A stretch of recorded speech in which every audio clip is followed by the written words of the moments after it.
Good evening. I'd like to call to order the WPCA and Town Council meeting of North Branford on Tuesday, January 20th at 6:30. Please join me in a salute to the flag. I pledge allegiance to the flag of the United States of America and to the republic for which it stands, one nation, under God, indivisible, with liberty and justice for all. Roll call. Mayor Angeloni. Here. Deputy Mayor McMillan. Present. Counselor Diamond. Here. Counselor Mace. Here. Counselor Miller. Here. Counselor Policia. Here. Counselor Whitworth. Here. Counselor Zampano. Here. Okay, now on to minutes of the previous meetings. Do I hear a motion to accept the minutes of the December 9th, 2025 special WPCA and Town Council meeting? Motion. Second. Motion was made by Deputy Mayor McMillan, seconded by Counselor Diamond. Discussion? All in favor? Aye. Opposed? Abstain? Motion carries. Next one, do I have a motion to accept the minutes of December 16th, 2025 special Town Council meeting? Motion. So moved. Motion was made by Deputy Mayor McMillan, seconded by Counselor Diamond. Discussion? All in favor? Aye. Opposed? Abstain? I abstain. Motion carries. Next one is a motion to accept the minutes of the December 30th, 2025 special Town Council meeting. Motion. Second. Motion was made by Deputy Mayor McMillan, seconded by Counselor Diamond. Discussion? All in favor? Aye. Opposed? Abstain? I abstain. I abstain. Motion passes. Next is a motion to accept the January 15th, 2026 special Town Council meeting. Motion. Second. Motion to accept the minutes of the January 15th meeting by Deputy Mayor McMillan, seconded by Counselor Diamond. Discussion? All in favor? Aye. Opposed? Abstain? Motion carries. Now on to the WPCA agenda. First item is correspondence or citizen statements regarding WPCA. Seeing none, move on to unfinished business. None listed. Next item is new business, discussion and action, 175 Twin Lakes Road sewer connection application. Good evening. Before you tonight, you have a sewer connection for a single-family house, 175 Twin Lakes Road. They have already paid their connection fee, and there's capacity in the system to handle their flow. Okay. Okay.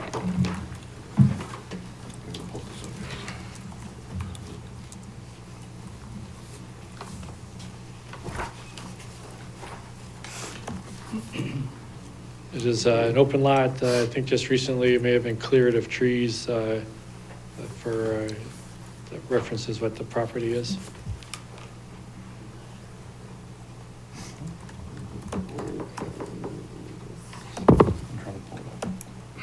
It's on page 32. Motion is on page 33. Madam Chair, do you need a motion? Yeah, please. Just read it as stipulated. You don't have to read the whole thing, you can just say as Yes. stipulated. Whereas the owner of the property known as 175 Twin Lakes Road, map 10, lot 5, has requested permission to connect to the above referenced property to town sewers, and whereas capacity exists in the sanitary sewer system for the projected flows from this property. Now, therefore, be it hereby resolved that the North Branford Water Pollution Control Authority approves a proposal to connect said residential unit into the existing sanitary sewers in Twin Lakes Road, subject to the following conditions: that the installation be in accordance with the rules and regulations governing the installation of sanitary sewers and developments and in conformance with the Town of North Branford sanitary sewer details. That any revisions required by the town engineer shall include in the final site plan, that sewer connection will be to the 6-inch stub located on the property. That the owners enter into an agreement with the town authorizing the connection of said proposed new residential unit at the property known as 175 Twin Lakes Road, map 10, lot 5, to the existing sanitary sewer lateral located on the property in general conformance with the above referenced conditions, and that the town manager is hereby authorized to enter into said agreement on behalf of the Water Pollution Control Authority, subject to the approval of the agreement by the town attorney. Said agreement shall be executed by both parties and filed with the town clerk prior to commencing any work on this project. Do I have a second? Second that. Motion was made by Counselor Mace, seconded by Deputy Mayor McMillan. Discussion? All in favor? Aye. Aye. Opposed? Abstain? Motion carries. Thank you. Thank you.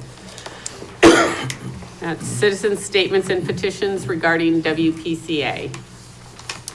Seeing none, we'll move on to the regular town council meeting. The next item is community events and presentations. And we will be honoring years of service to the town. The first is for Melissa Pantaleo from Economic Development.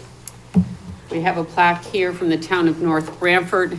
In recognition of service, Melissa Pantaleo, this commendation is hereby given in recognition and appreciation for your many years of service and contributions to our community. Economic Development Commission from January 8th of 2019 to March 2nd, 2021 as an alternate, and then from March 2nd, 2021 to October 21st, 2025. Presented to Melissa by the North Branford Town Council, December of 2025.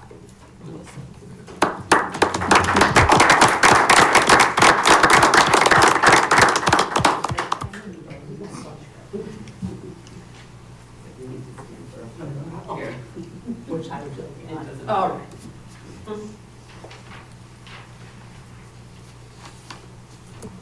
Okay, thank you. Congratulations. Thank you.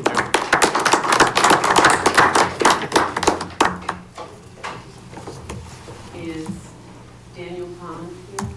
No? Okay, I'll just read. Town of North Branford, recognition of retirement, Daniel Pond, August 12th, 2002 to November 4th, 2025. The town extends thanks to Daniel for his 23 years of dedicated service on the occasion of his retirement. Please accept our appreciation for your countless contributions and commitment to service on behalf of the citizens of North Branford over your distinguished tenure. Congratulations to Dan.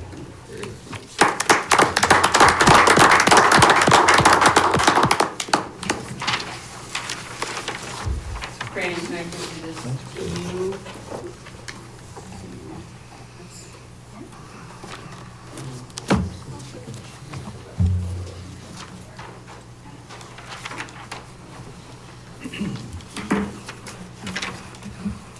That's the deal.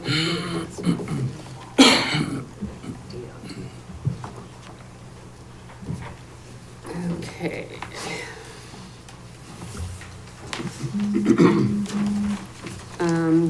So there is a public hearing scheduled for 7 o'clock tonight, so we are just going to continue on with the meeting until 7, and then we'll come back to the public hearing.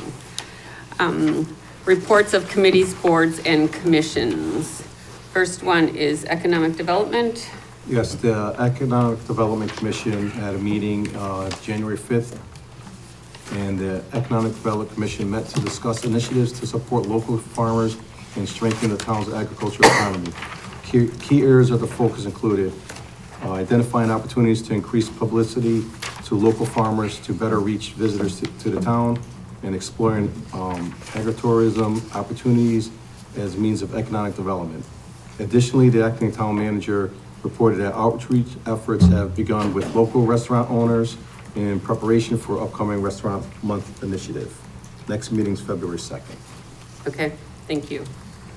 Park and Recreation, the next meeting will be next Tuesday, January 27th. Police Commission. The Police Commission met on January 12th The chief announced that they have to replace the server for the cameras, but there's funds in the radio project for that. That was something when the server in the old building was moved over, they knew that eventually they were gonna have to replace that, and they planned for that. The new dashboard is live, the police, I don't know if anybody's looked at it, but I think they're getting good reviews for that. It provides very up-to-date information on police activity. Now, the next item that was on the agenda, I know we're gonna vote on it tonight, but the commission did vote to charge $50 from $25 for road work. And the monies will go, part of it will go into the gasoline account, and the other part will go into the maintenance account to save money for future cars. They had quite a bit of correspondence, recognition of officers, and in terms of the traffic authority, it was announced that the DOT is going to revise and change the traffic signals at Route 17 in Village. All right. Next is Fire Commission.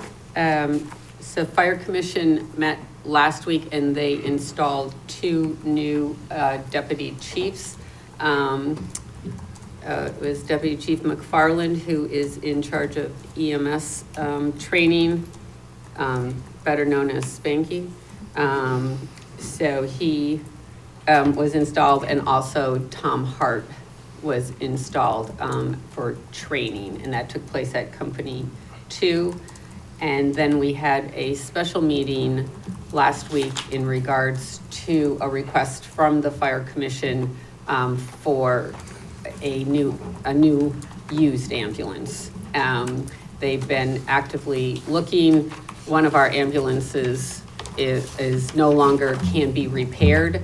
So we have the 2 that are on staff all the time, 24/7, 365. This was a spare that would be put into rotation when the other ones got fixed. It can no longer be repaired. They did have money in their capital reserve account in CIP, so that was what the special meeting was for last week. We did approve spending up to $91,500. The new deputy chief was actively looking.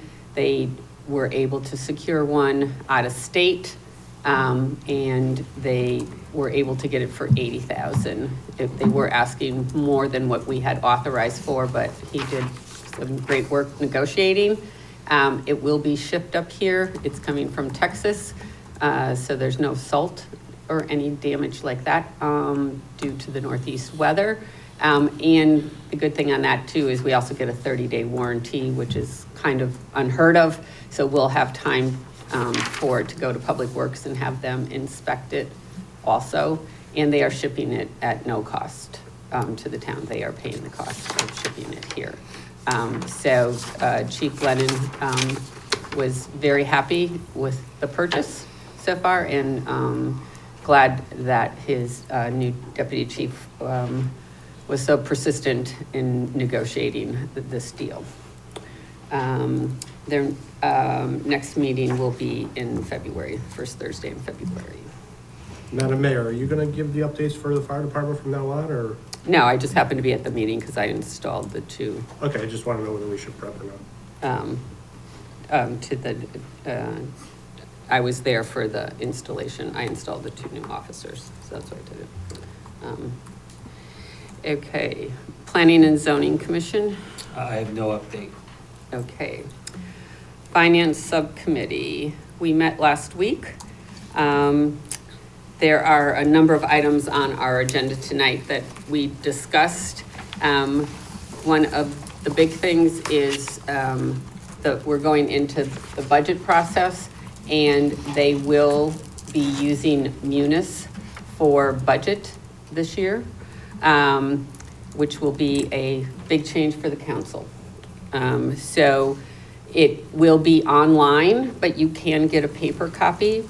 But in order to really get to see the nitty-gritty of the budget, there's going to be a learning curve, and we strongly suggest that once it's out there, that you, before our meetings, you go into the module, it's going to be Munis, so that you get used to it. It's department heads. They had a meeting last week and they're having another meeting this week in regards to setting it up.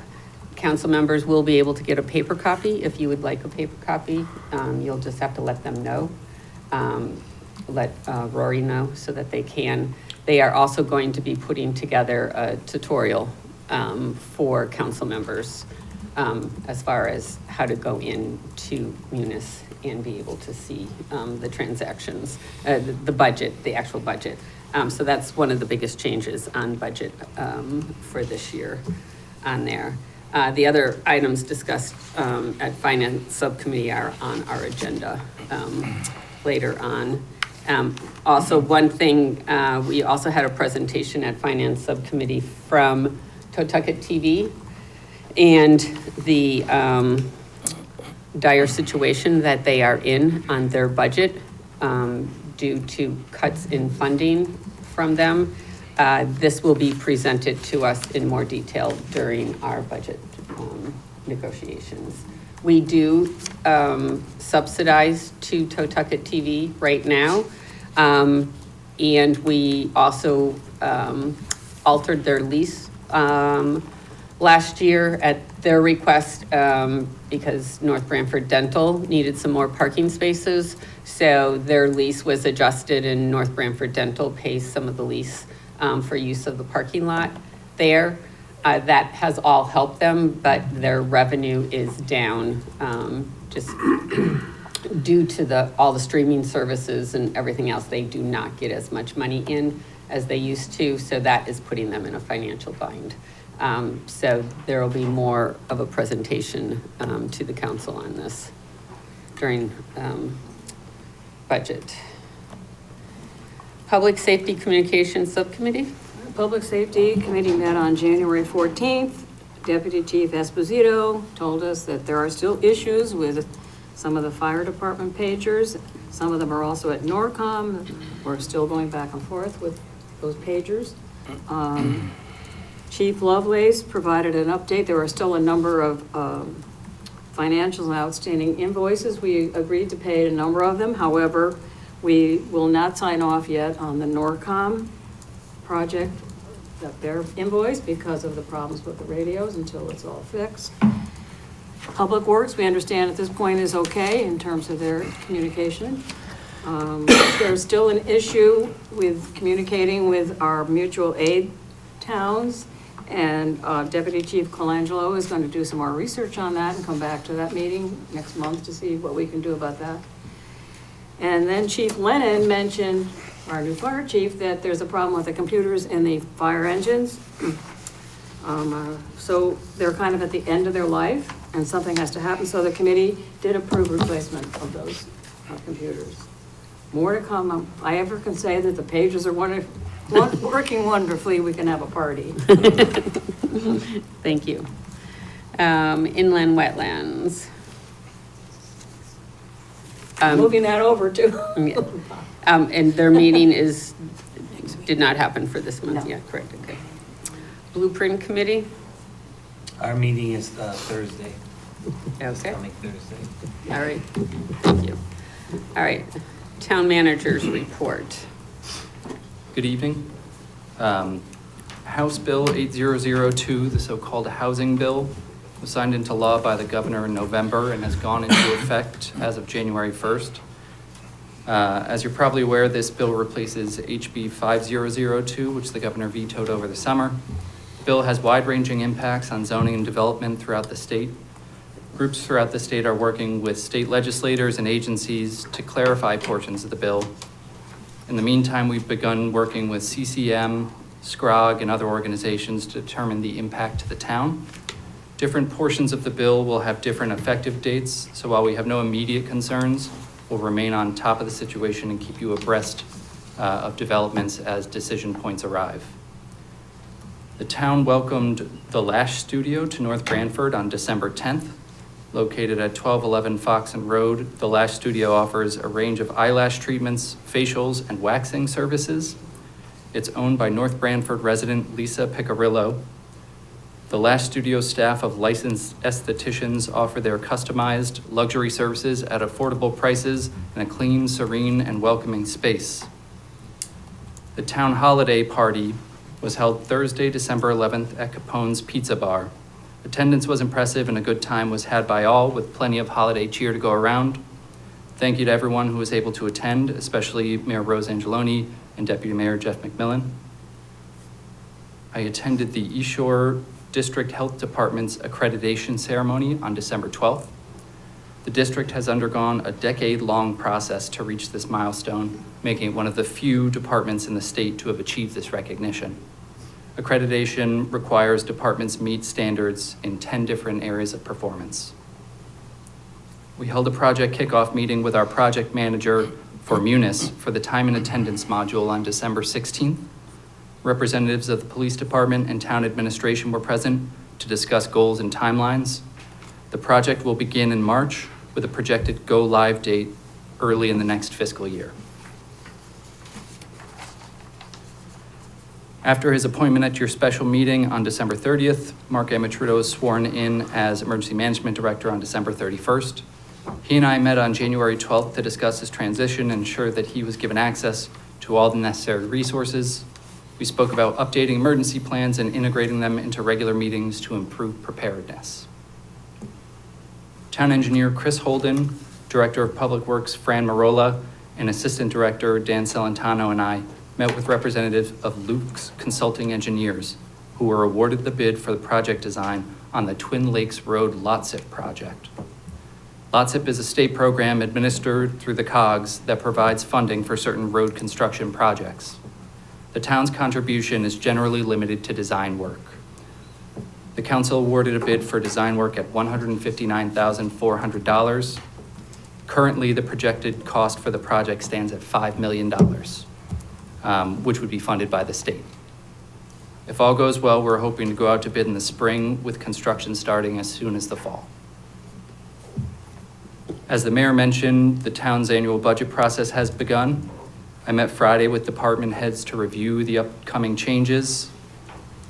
We're making this transition because it will streamline the process by having the department heads enter their budgets directly into Munis. It will provide additional detail that will be useful going forward. The capital request process will remain the same as it has been in prior years, and we'll look to integrate it into Munis next year. We will provide a demonstration for the council at your February meeting to ensure that you have the information you need as you begin to review and modify the budget. I attended the Connecticut Public Employee Labor Relations Association's annual meeting on January 15th. There were informative sessions on compensation and benefits from a generational standpoint, trends in healthcare collective bargaining, and negotiating and implementing flexible working schedules. On January 6th, 2026, the Office of Policy and Management, in consultation with the Department of Agriculture, released updated recommended land use values for farmland, forest, and open space under the Connecticut PA 490 program. That's the program that exempts those properties from property taxation. Under the recommendation, land classified as tillable Class C soil would have increased from $350 an acre to $1,050 per acre. The majority of qualifying properties would have experienced a median tax increase of approximately $168 per farm, while properties with substantial acreage would have seen significantly higher impacts, averaging approximately $20,000. This was something that farmers were paying close attention to, but as of today, the governor has reinstated the prior per acre values, effectively maintaining the existing PA 490 land use assessments. Without the governor's action, the town would have continued to use the prior PA 490 values because the OPM figures were recommendations only. Parks and Recreation will host their next community dinner Friday, February 13th at 5:30 p.m. They're also putting on a program called Rec and Read, where children's 4 and under join Parks and Rec staff for a story and recreational activity. Each child will receive a copy of the book to take home. This event will be held tomorrow at 10:15 a.m. They're also presenting snow tubing at Powder Ridge for grades 6 through 8 next Thursday, January 28th, departing Stanley T. Williams at 4:15 p.m. They are debuting a community breakfast program tomorrow and February 10th from 8:30 a.m. to 10:30 a.m. And finally, they will be doing Cookies with a Cop Tuesday, February 17th from 4 to 5:30 p.m. As Councilor Miller mentioned, the Economic Development Commission has been working on Restaurant Month for February. It will be the same format as last year, which is a gift certificate raffle of all the participating restaurants. There will be a minimum spend for patrons to qualify. If they spend that amount of money, they'll fill out a ticket and be entered into the raffle. There will be 2 winners. One will receive all of the $50 gift certificates. One will receive all the $25 gift certificates. Currently, we have 7 participating restaurants. We're hoping for an 8th, and 2 so far have committed to donate gift certificates on top of those 7. That's my report. Okay, thank you. And now the town manager's report, update regarding permanent project building committee. So at the North Branford Police Department, warranty items are being addressed and the HVAC adjustments are still being worked on. At the high school, glass replacement is still in process with a scheduled completion of this past weekend. They are investigating the green roof leak over February and April break when the schools are out of session. And warranty and closeout review are in process. At the Edward Smith Library, the RFP for commissioning agent is on your agenda later tonight. No update on the storage building at the high school. And the Public Works facility construction is still in process. Phase 1 is complete. That's the employee spaces, and furniture has been installed. Phase 2, which is the administration spaces, is expected to be completed in February. And for the Stanley T. Williams Community Center, HVAC updates will be on the agenda next week. Okay. All right, thank you. Instead of moving on, we're, very close to 7 o'clock, so we're gonna start by just reading the notice for the public hearing tonight. It's on page 35 of our packet. Yes, Deputy Mayor McMillan, if you could read that. Notice of public hearing, the North Branford Town Council will hold a public hearing on Tuesday, January 20th, 2026 at 7 p.m. in the North Branford Town Hall Council Chambers. The purpose of the public hearing will be to hear comments and proposed ordinance number 2025-1 entitled Right to Farm Ordinance, as summarized below. The purpose of this new ordinance is to recognize the significant role that agricultural plays in the town of North Branford by protecting farmland and encouraging the pursuit of agricultural and promoting agricultural basic opportunities. It would be guaranteed that the agricultural operations consistent with approved agricultural practices will not be considered a nuisance due to the change of the use of adjacent land. It affirms the permissible enumerated normal conditions and byproducts of normal agricultural activity. A copy of the proposed ordinance is on file in the office of the town clerk and posted on the town website.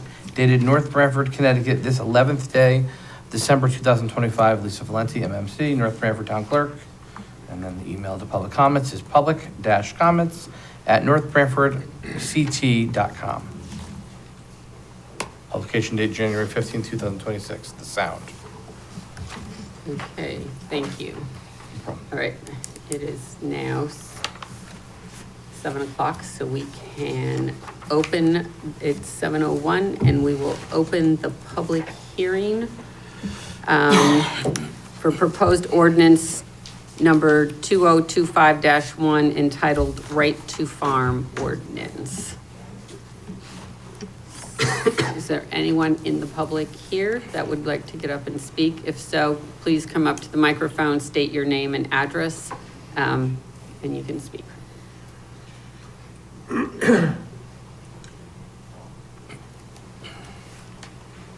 Tyler Rose, 42 Valley Road, and also Ag Commission. I just want to say that the proposed ordinance just kind of makes sense. It's already accepted farm practices that are already allowed, and it already it's more of a way to protect the town should any new developments go in or anything like that. So, yeah, just I support it. Okay, thank you.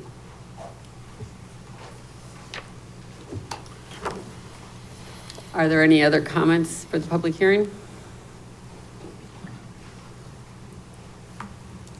Cliff Potter, Northford. I think this is very important, especially with what's happening. The Planning and Zoning Commission got a taste of it the other night. This housing situation might fit cities, but it's also almost might become a land grab. And part of this was brought out today. And it was kind of political because they said tax raising would force farmers out. The land developers would buy that property and build housing. And so we have to be sensitive to help all the farms we can every time we can. And taxing these people to death is not the way you do it. You saw what Willie went through, is still going through, and may never get a firm answer. And all these guys want to do is feed us. You can't beat the DeFranciscos and everybody, the Roses, everybody. They do it because they like to do it. It's in their blood. So everything we can do in the town to help them, but we also have to keep an eye on their back too, because this could really get nasty. I mean, this thing was thrown to a special session, and if the governor hadn't stepped in today, luckily, our town nipped it in the bud. Vinny was very happy to say that this morning on the radio, that we didn't take it serious because we knew the damage would happen to what would happen to our town farmers. But that's not happening statewide. So again, anytime this commission's in front of you, support them. They're working hard, they've got a purpose, and it's to help the farmers. And we are a farming town. It's obvious if you go up down these rural roads, and these guys are trying to scratch a living out of the ground. I was talking with Mr. DeFrancisco. Tonight's going to be a tough night for him and his greenhouses. I mean, it's legal gambling. They put their money in the ground and hope they'll get something back. And with the weather we've had and stuff, their operating costs go sky high. And if you're going to tax them on top of that, what are they going to do? And there's also, I mean, it's just, we got to be aware of what's going to happen in the future. Thank you. Thank you.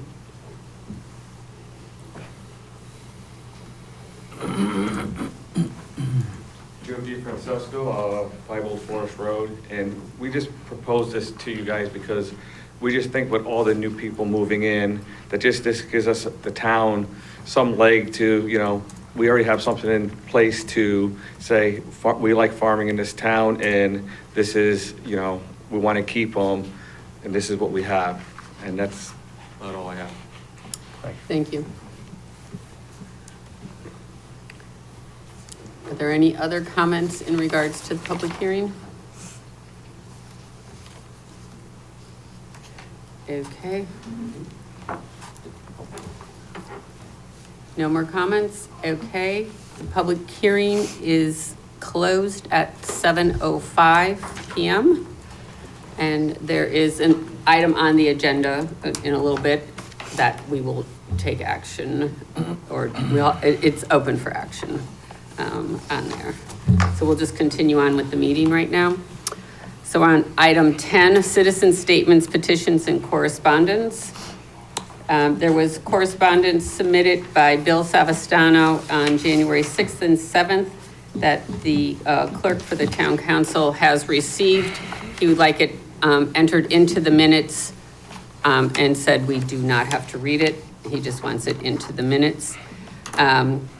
He did send more correspondence today This one he would like read into the minutes, so I will do that now. These statements are from Bill Savastano of Sunnyside Drive. His first one is a comment in regards to the agenda. Whenever the council meets the day after a Monday holiday, the agenda doesn't get posted until the Tuesday morning, the day of the meeting, only 8 hours before the meeting. An average working person would not see the agenda or the agenda packet. Tax freeze for seniors. We need to create an amendment to the tax relief ordinance for seniors that would establish a tax freeze for our seniors starting at 75 years of age and that have been in their residence for 25 years or more. We can negotiate the parameters, but must freeze at 75% of last year's taxes. We can also offer a deferral option for those that struggle. Let's remember a senior Social Security benefits were based on income from 15 to 20 years ago. COLA is not keeping up with the rate of inflation. We all hear the news of the higher cost of living. People are hurting out there. Just look at the cars line up at our food pantry. Many of our neighboring towns have a freeze, and the new first selectman of Branford has just introduced the proposal with the town's Ways and Means Committee. In reference to the win at Central Plaza, maybe we can get a report from our CEO on anything he would like to share with the residents about how effective the new blight ordinance is working, either good or bad. Recently, we appointed a new fire chief and an EMD director. It would be helpful for them to collaborate on a presentation that would cover a summary of how well prepared we are as a town in the event of an emergency. As a senior, I am more concerned because I am more vulnerable. Do we need to establish a CERT team? Totucket TV has Dan Arman's I Want to Know or Kara Papa's Community Lens, 2 options to get the presentations out. Thank you for your time. One thing I would like to say in regards to Bill's comment about the agenda was posted last night before 5 o'clock. Rory happened to be in here on the holiday along with our IT person, Dennis Pannone, and it was posted on the town's website along with the backup. So it was posted 24 hours before the meeting on there. And I also received correspondence from Cliff Potter that he would just like to be entered into the minutes. So I will give that to our clerk after the meeting. And then I would like to thank Franny Marola, Dan Celentano, and their crew at Public Works for the amazing job that they have been doing on the North Branford roads through the various storms that we've had lately. I understand there's another storm that's supposed to be coming this weekend. I'm sure the guys are all happy to be in their new facility, at least that part of it now. They now have more than one bathroom for all of them when they're working, so that's a good thing. Keep up the good work, guys. We appreciate everything that you do. Is there any other correspondence, citizen statements at this time? Okay, moving on to resignations and appointments. Madam Chairperson, Yes, I'd like to make a motion. okay. I move that town council approve en bloc all of the appointments and reappointments listed in 11C through and including 11S, unless any council member objects to any one of the names listed there. Do I have a second?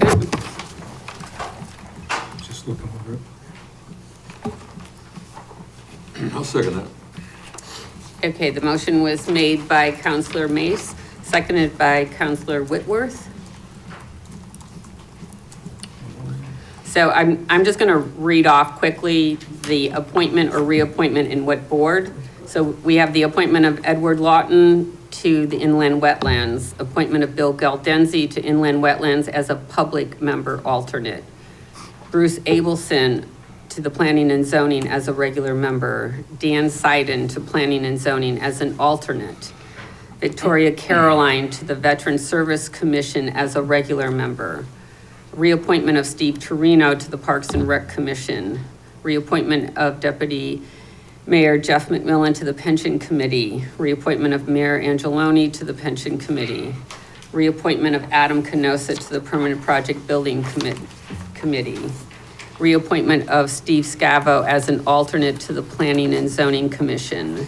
Reappointment of Ashley Joyner to the Inland Wetlands Commission. Reappointment of Deb Alt to the Ethics Commission as an alternate. Reappointment of Dave Palumbo to the Permanent Project Committee as an alternate. Reappointment of Greg Sharp to the Solid Hazardous Waste and Recycling Committee. Reappointment of Melinda Fonda to Zoning Board of Appeals as a regular member. So those are all of the appointments in that motion. Madam Chairman, if I may, just to be clear on the motion, I believe, and I'll ask Attorney Mace, is it to combine or to combine and approve all as one? I said that, combine and approve all I in gotta one, make sure yes. that's clear for the Yes, record. Thank thought you. I said that. So it's only one vote you need to take, not a second. Oh, okay. He's combining the items as well as moving. Once combined, they all be approved by one vote, so which you can do. Okay, all right. Does anyone want to remove any of those that were read? Those are all the appointments or reappointments that are listed in the agenda. Did you mention Bill Belzant? I must have been. Yes. You did, okay, I missed that. Yes, for inland wetlands as an alternate. Because he was on planning and zoning, but he wanted. Right, yes. Yes. Okay, hearing no objections. All in favor? Aye. Opposed? Abstained? Motion carries. We also have 2 resignations. Resignation of Mary Caruso from the Planning and Zoning Commission as an alternate, and a resignation of Bill Galdenzi from Planning and Zoning as a regular member. Thank you to both Mary and Bill for your work on those committees. There's no vote that's necessary, it's just recognizing their work and their resignations on there. Okay. So moving on to unfinished business. Item A is proposed ordinance 2025-1 entitled Right to Farm. So we had a public hearing a few minutes ago. That has now closed. So we are ready to take action on this. I make a motion to approve the right to farm ordinance 2025-1. Second. Motion was made by Counselor Diamond, seconded by Counselor, No, you got it. seconded by Counselor Miller. Discussion? All in favor? Aye. Opposed? Abstained? Motion carries. Ordinance is passed.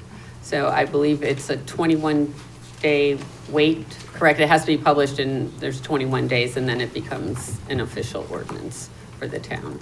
So thank you to the Ag Commission for your work on this and bringing this forward. Okay, next item is proposed ordinance 2025-2, Chapter 182, entitled Peddling, Hawking, and Vending. Madam Mayor, if I may, Brian Leclerc. Subsequent to the last meeting of this body, we've had a meeting with the police chief and the acting town manager to discuss what you ladies and gentlemen spoke about.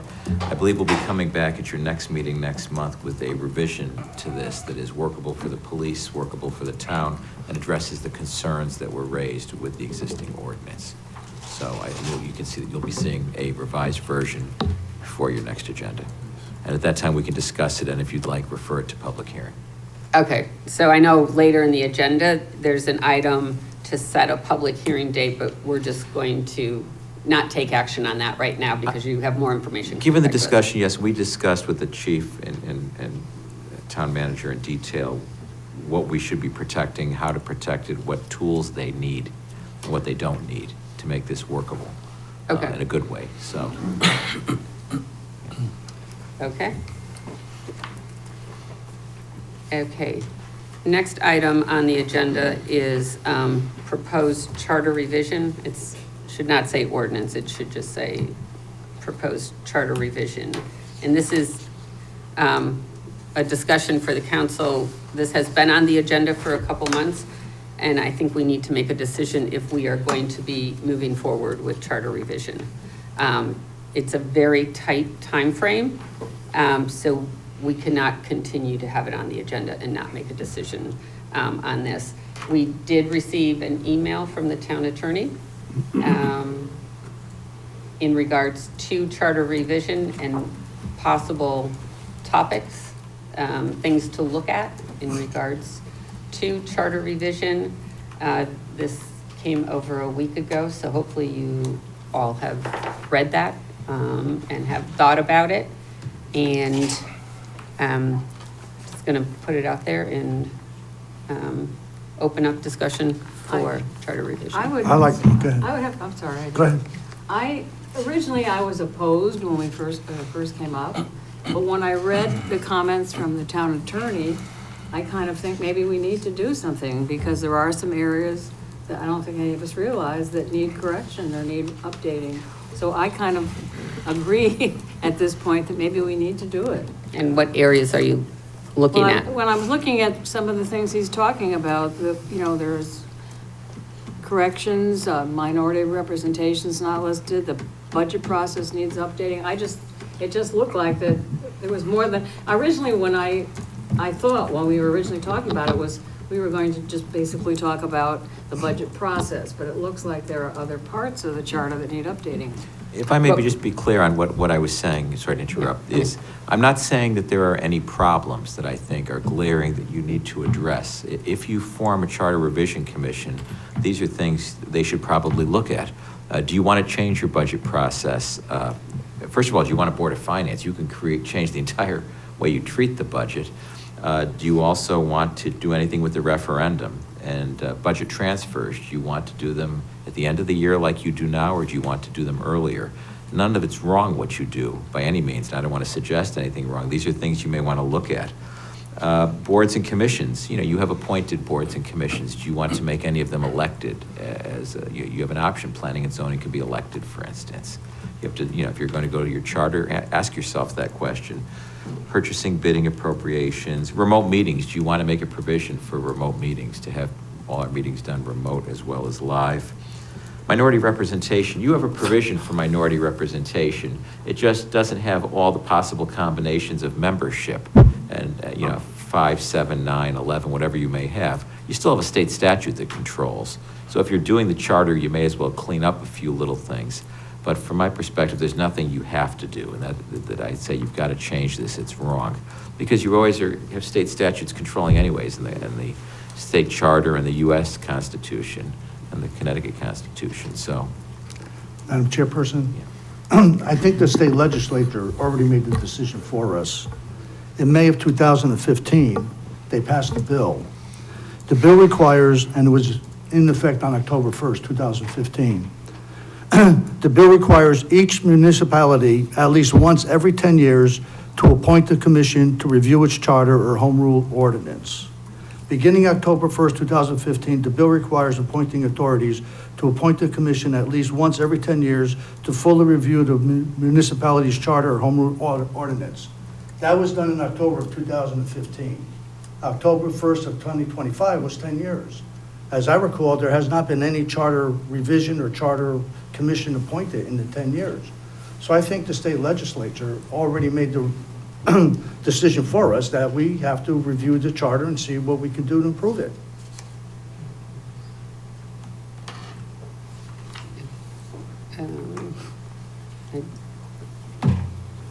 I don't know the last time we had charter revision. 1994, No, according to my research. It was after that, because we haven't had the voting referendum on the budget since 1994. That came later, and that was by a charter revision. Okay. So I think that has only been in place somewhere around 21 years, somewhere around there. So it had to be in the 2000s that we did one charter revision. I spoke with Town Clerk Lisa Valenti today, and I believe she said, I would have to confirm it, but 2012, she believed was the last charter revision. Okay, Okay, so that's still before 2015. Vin, right. Yes. what you just read, does it say that we need to form a committee to review the charter, or does it say that we need to actually put a committee together for charter revision? It Because says there's two to different do- things. It requires the municipality to appoint a commission to review its charter or home rule ordinance and propose any amendments, authorizes the committee to do whatever it wants to do. So we don't have to do a charter revision, we just need to put a committee together to review the charter. And their job is the committee to come back and make their recommendations to us. They can go back and Correct. recommend nothing, or they can go back and recommend, based on what council has said, if we want to give them issues to look at, to see whether or not they agree to review those things that we asked them to. So look at. my suggestion would be this year, let's appoint that committee to do that this year.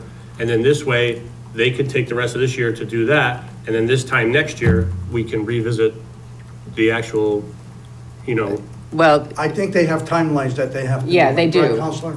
yeah, They do. Yeah. yeah. They have to get back to us by October. Well, before then.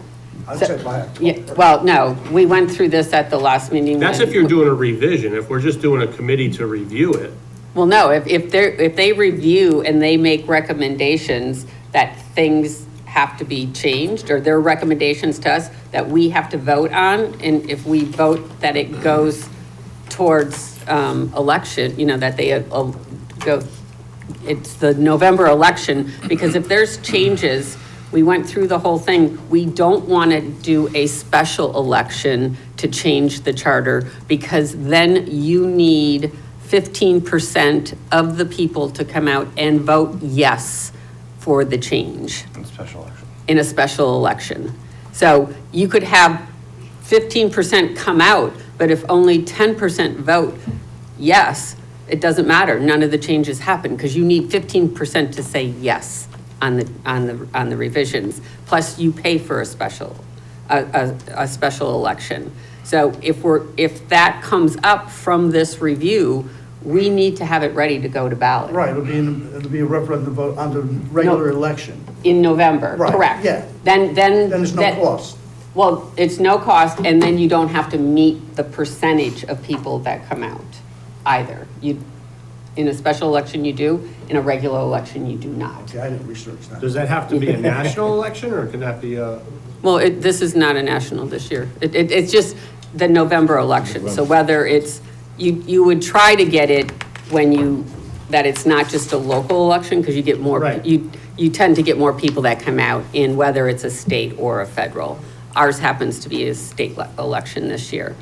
But the other part of that, also that Lisa has given us information on, is, so if they come back, the council has to set dates as to when they have to give a report to us.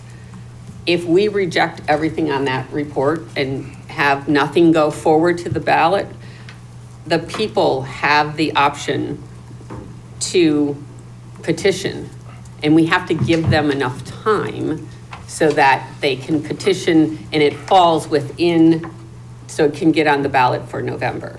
Everything Lisa needs, the town clerk needs to get approval to get on the ballot, it's by the beginning of September. So we have to form that committee now and think about if there's anything we want them to look at, we have to give them that direction on there. According to the bill, has to be a minimum of 5, but no more than 15 Right, yep, people. So you could have a minimum of 5, or you could have any number up to 15 if you want. right. And we all know the larger the committee, the worse it is to get dates. I have a question on what Counselor Mace read. Is that a recommendation or is that a hard, fast rule? I believe it's a hard, fast. I believe it's a rule. hard, fast rule. Okay, that's, Legislation.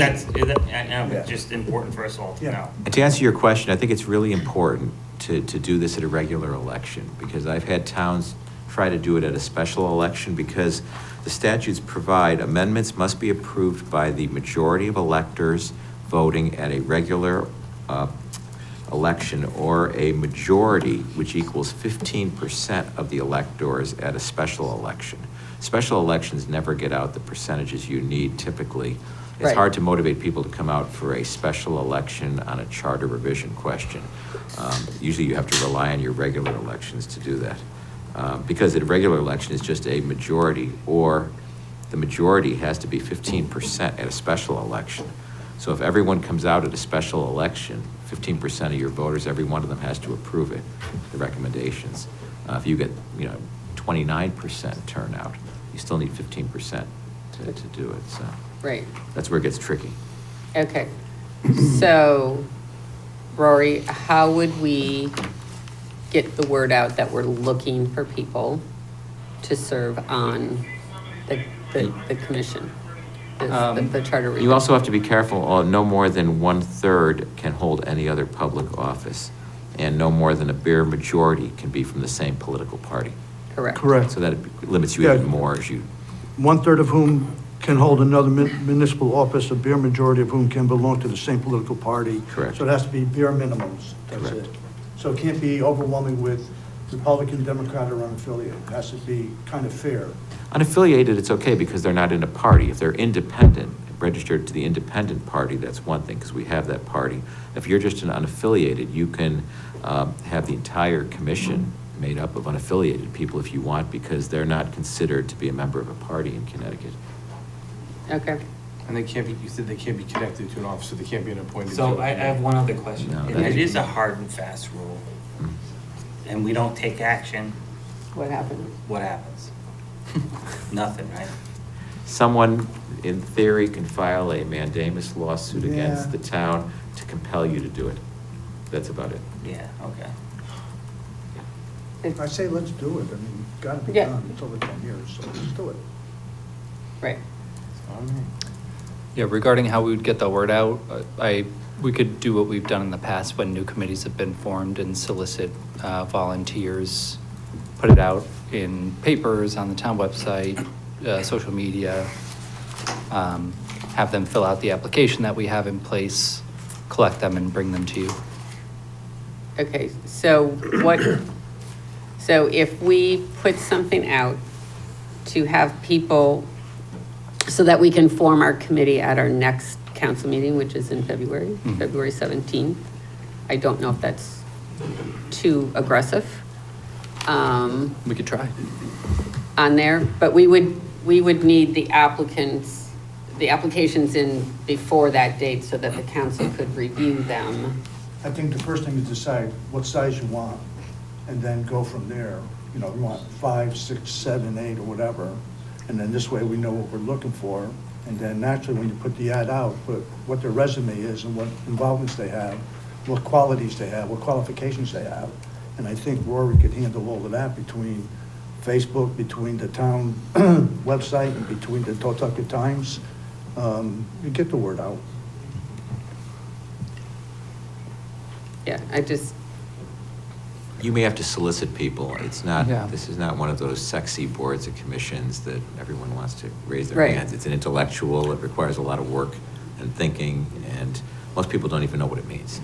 So I think you may have to reach out to folks and talk to people in the community and get them to sign up for this.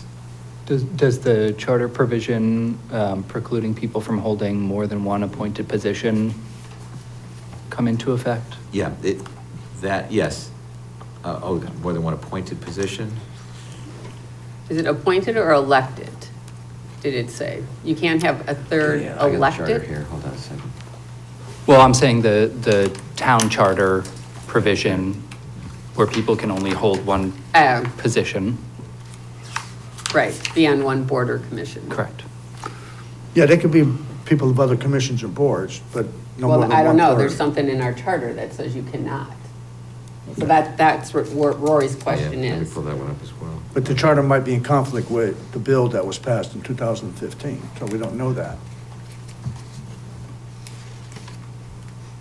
It sounds like the bill allows no more than 1/3 of it, but it may To be be that the elected. charter. To be elected. Okay.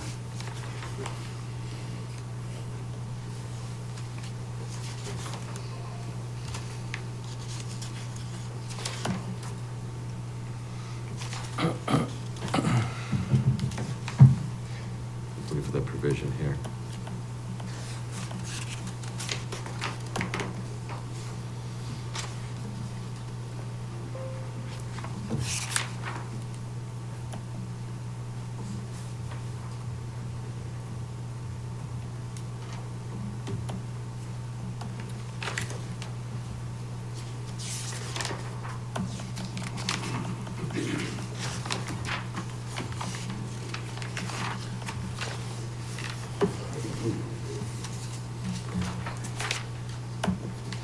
Yeah, it's in charter, of course, it's at the end, 10-3. No person shall hold more than one elective or council-appointed office position or committee membership at the same time in the town of North Branford, except that a notary public or JP, or membership on a joint board, commission, or committee, or coordinating body, and no person shall hold incompatible town offices as set forth in the general statutes. So you have your charter.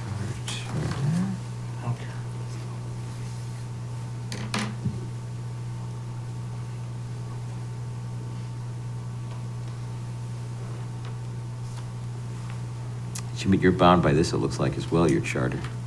Because it's not inconsistent with the state statute. That's no more than 1/3.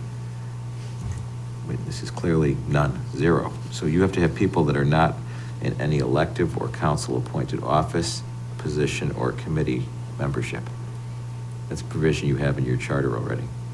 Okay. All right, so is that in conflict with the bill that was passed? Because this here says no more than 1/3 of whom can hold another municipal office. Right, that's it. So if you read that, I interpret that as that has a maximum. So if your charter said 2/3 can hold another office and be on the Charter Revision Commission, the state statute would trump that.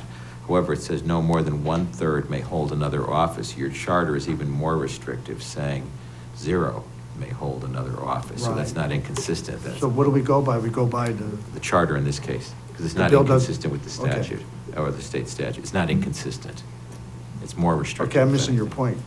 What? We have to find people that are not appointed and/or elected to any board or council. That would All have right, to raise that's their why I'm hand. reading this differently. It says no more than 1/3 whom can, C-A-N, hold Right. another municipal office. You're reading the state statute, correct? I'm reading the bill that was passed. Correct. Okay, Yes. so what he's saying to you is, The charter doesn't say that. you're right. I So- got that. And when, bill making, when you have a state statute, the state statute will typically surmount the charter, but in this case, the charter does not fall outside the guides of the state statute, so our limitations being more, we would default to the charter. That's why, so you can, we're not above and beyond what the state statute has indicated. Thus, it doesn't bring us down to the state statute, but we are more restricted than the state statute, thus we have to follow the charter. So the state statute, you're right, 10 years, we'll have to go look into it. The charter will then stipulate we can only have folks that are not part of our council or appointed or within any involvement that are unaffiliated. Well, we can have, Not unaffiliated, I should we say. can have in council members, correct? We can not have any? You can have them ex officio members if you'd like, but you can't have them true members of the Oh, commission. okay, They could be advisory ex officio, sure, but non-voting. okay. You have to come up with You keep 5 it- people that are not on anything right now. Obviously, you have to go to a smaller group because you're gonna have a hard time finding people that are not affiliated to anything. You may, is there a loophole that if someone wants to be on this, can they leave a commission? Sure. Okay, so, you know. Or we need fresh meat. So, Is that the way to say it? One way to go about New it. me, is that what you said? fresh meat. I know he said fresh, Jose, new me.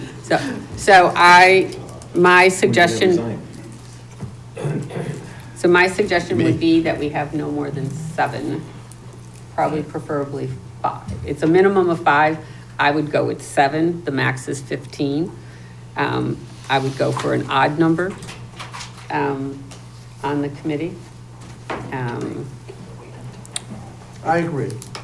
5 and 7, or 7. Yeah, I Odd think number. it's smaller too, just because it's hard enough to get Well, consensus. 7 in case somebody can't make it, you always have basically enough people there to do something. 5, 2 people don't show up, you got 3 people. So if you have 7, then 2 people don't show up, you still got 5 people anyways, you know what I'm saying? Right. Okay, so I guess, so do we have to have a motion to say that we're forming a commission? No, we're No, just you can going by just, you the, can just instruct, the consensus is to instruct the town manager to publicize this, and you folks can start publicizing it with your groups that you're connected with. And then next month, come back, someone can make the motion to form the Charter Revision Commission, set forth the number of members, when they want the final report to be completed, which they have to do, and anything this body would like that commission to consider. You don't have to give them anything, you can just have them consider the entire charter. Because even if you tell them to consider something, they can look at anything. they could say, we had instructions to consider purchasing department. We did, and we're not making any changes. They don't have to do it, what you asked them to do.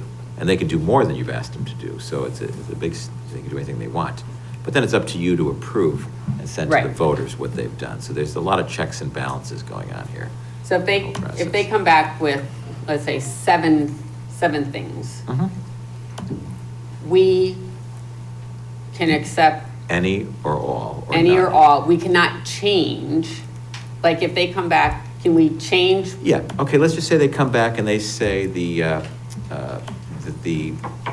your group will have 11 members and not 9 members.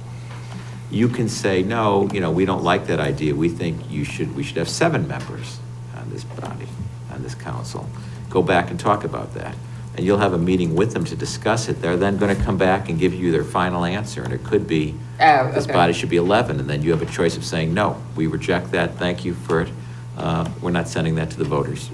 And then the voters can have a referendum to try to get it out, but Correct. practically, you don't have to accept anything they've proposed, but you do have the opportunity to suggest when they come back that they think about something differently and maybe change what they've proposed, but they don't have to follow your advice. Okay, so that's where we have to set the dates of certain You want to set the end things. date, we'll set the end date and time so you can have everything backfilled before Right, then. okay. And then typically when we start the first meeting, I talk to the group and tell them, here's your deadline. You've got to have a draft report done by this day because you have to have a public hearing before you start. You have to have another public hearing before you vote on the draft report. You have to fit everything in without having all the meetings, in a 2-week period. Right, okay. Okay. Yeah, we'll make it work. And we have time to make it work even in February. And your charter's not that big, it's what, 30-something pages? It's not very large. No, I thought it was like 16 pages. Some days, Well, Is it's it? 32. depends on, I guess, how big. Is that double-sided? Okay, It's actually, I'm sorry, 16 pages, yeah. okay.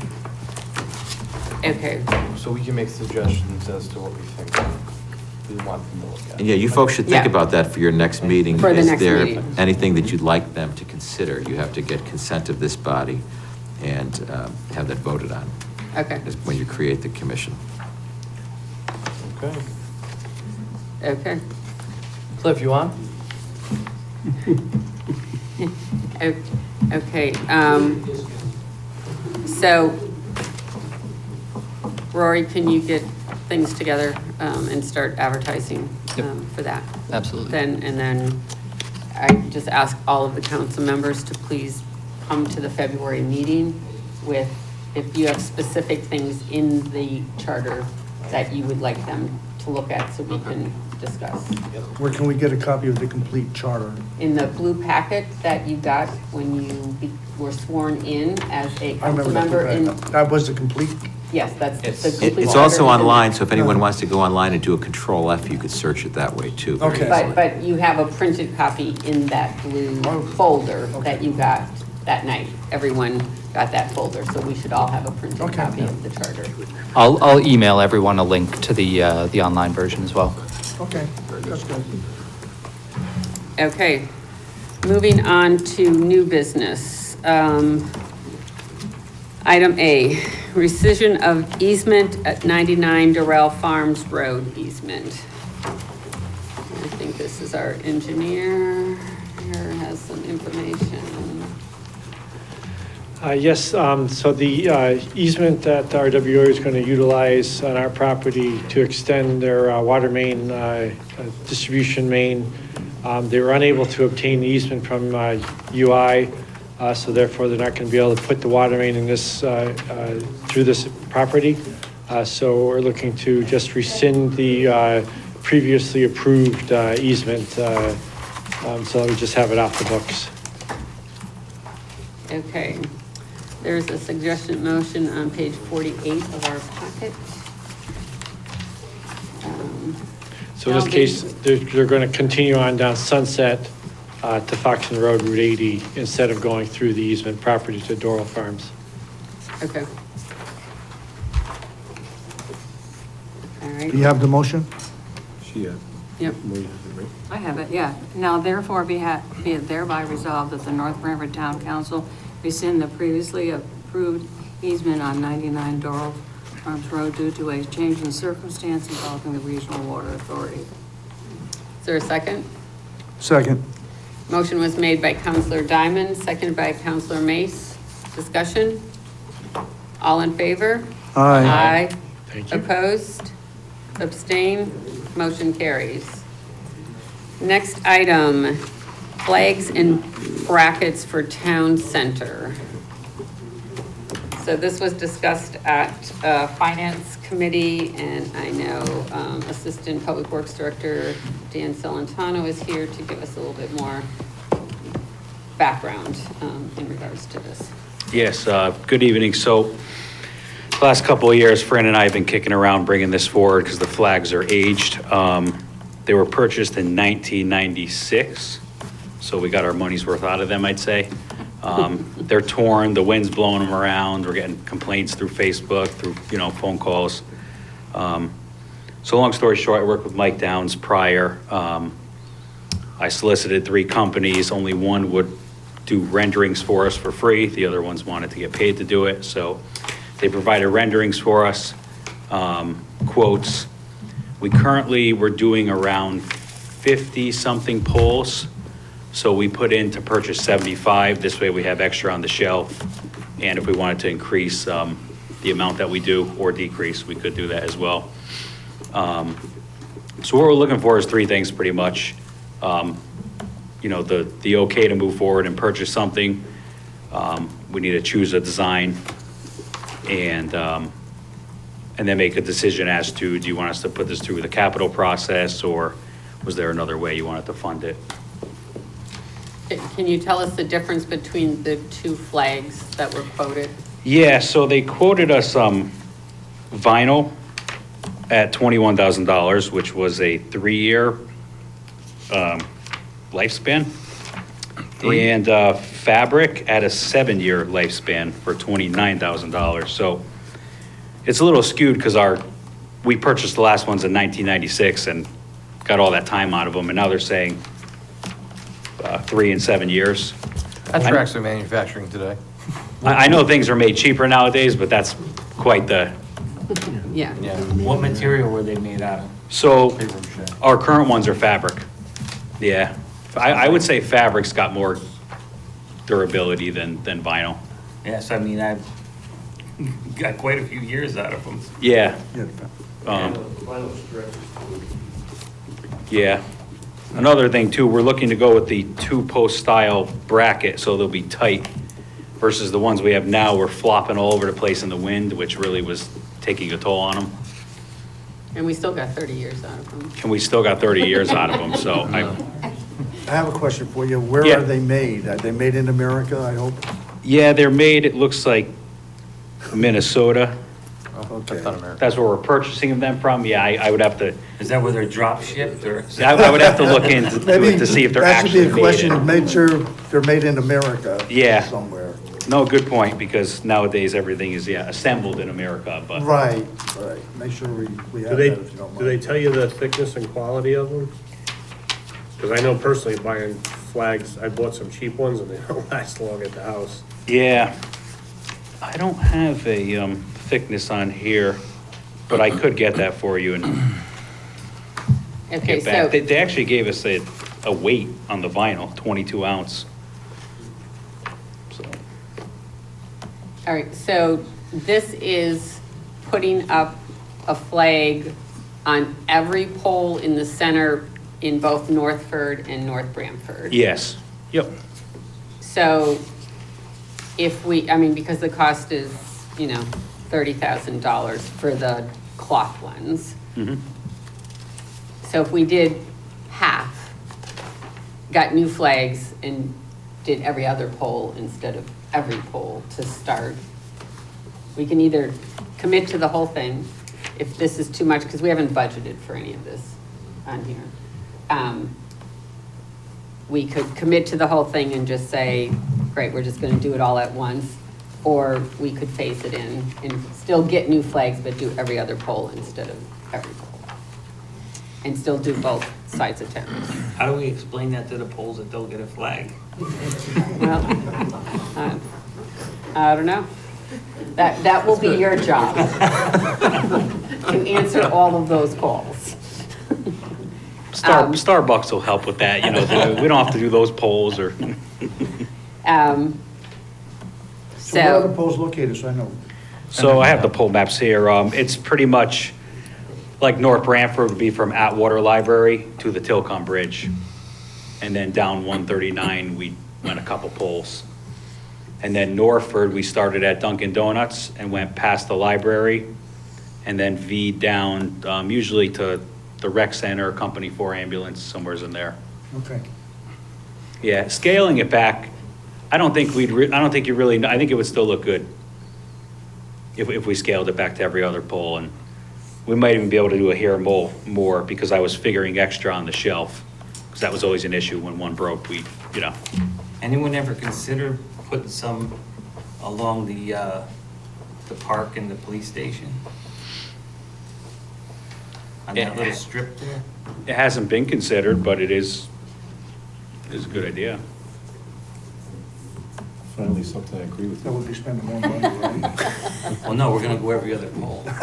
So we get a few extra. Yeah, I mean, you know, to do from the Auger House to the Utility food pole. pantry. it would be telephone poles.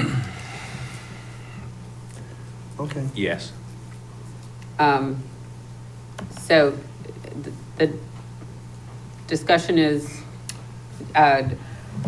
do we just go for it all at 29,450? Or do we cut this down? How much is in, because we don't have this budgeted for, so if we did it now, it would have to come out of contingency if we did it, that we wanted to do it now. Or we wait until budget season and we build it into the budget for next year, and we wouldn't be able to order them until July 1st. So we wouldn't have them for 4th of July. Yeah, you want Which is also the 250th birthday of the United States, so I think we want them before then. Yeah. I think so. too. Memorial Day parade as well. Yeah. So, that is, How are we doing contingency? Did we That's- did that? 156,960 as of today.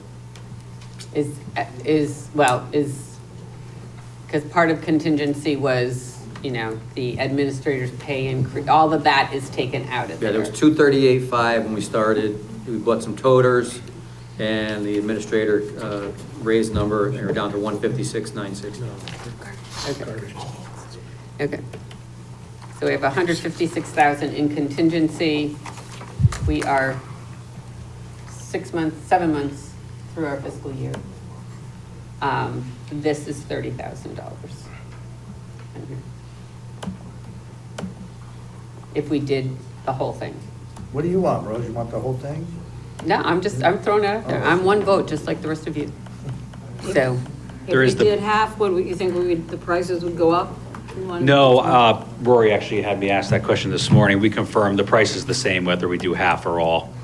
And just be mindful, if we did all, we do have to go through the bid process, which takes a little bit of time. I think we would get it done before May, well, but we don't necessarily have to do the holiday design flag right away. We True. could do just the American flag. I'm gonna do and the American one now, and And we'll the appropriate brackets. for the holiday one in the August meeting. And it would be nice to have the American one for the celebration in July. Right, And get an idea of what these are like too. You know, buy half of them, do the American one, see what they feel like, look like, come up, get put up like, and then make another appropriation for this in August. yeah, we would need all the brackets though. Okay. So that puts us over 15, which I think there's plenty of time. We would just have to go out to bid. Okay. So is the idea to have the brackets up and different seasons change the flag? Is that what we're, like, different holidays and things like that? Yeah, just American flag right now, and then the season's greetings in the Christmas time. But the one, it's 2 brackets on each pole, that's why we're buying 150. The one set of brackets does both flags. Oh, at the same time? No, same They style. can use the same bracket for if the American flag is up, and then if they take the American and put the holiday, it's the same brackets, they Yeah. just change Oh, the okay. flag. Versus right now, we're 2 separate style brackets, we have to flop back and forth. Did you choose?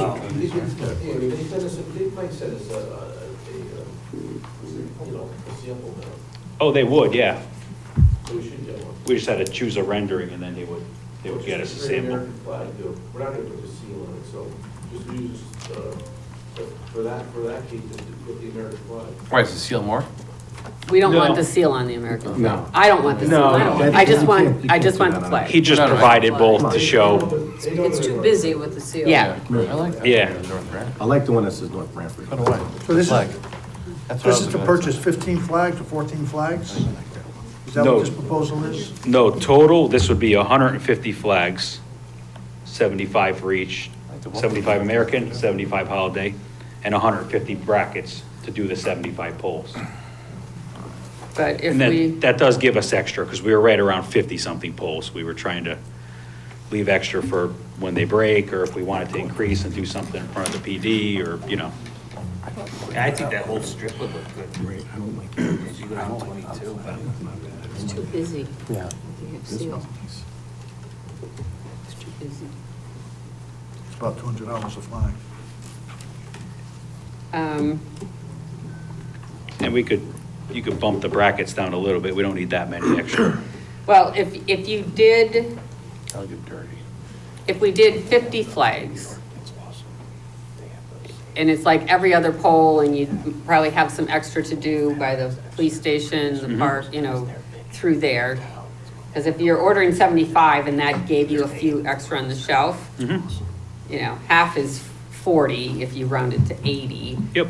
So I just did, you would be at 70, at 50, so then you only need 100 brackets on there. You Yes. might order, you would be below the bid threshold.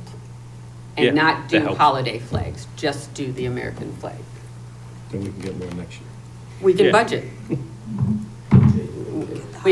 We can budget for it, then you don't have to, I mean, you've done all this work with this company on Yeah. here, and it's the same price whether we get 75 or 40, whatever, on there. I say we just do a lesser quantity, we don't do the holiday flags on there, that cuts it down, and that, Can you mix the flags too, like, or do they all have to be the same print? No, they seemed easygoing. I mean. Because if it's they're up all to the us. same, it seems like maybe a little monotonous. If you were to do like one flag and then every other pole a different flag, it might be Yeah, nice too. we could do that, and, yeah. we're only gonna have one flag, right? well, we're only ordering one flag to start. Yeah. Yes, the initial one is to get the American flag, so we have it in time for Memorial Day. And then we will also have them for the 4th of July. You know what I'm talking about. I know, yeah, Ron's saying order like 25 regular and 25 of maybe a different variation is what you're saying. Right, just so they're flags, it up. but every other one's a little different, so they're not so monotonous. It's, Yeah. Just a suggestion. yeah, whatever, Well, we can come up with the, I guess, the design Yeah. after. Let's just get the. Yeah, if you can order a sample so that Okay. we can see but we'll move forward. Is the consensus to move forward with it? And just the American flag at this point in time? Is that- Okay. So do I hear a motion to move forward with new flags and brackets, US flag only, 50 for a quantity, which will do roughly every other pole in the center of Northford and North Branford, and also do some in this on the center of Route 22, and to take it out of contingency. I'll make that motion.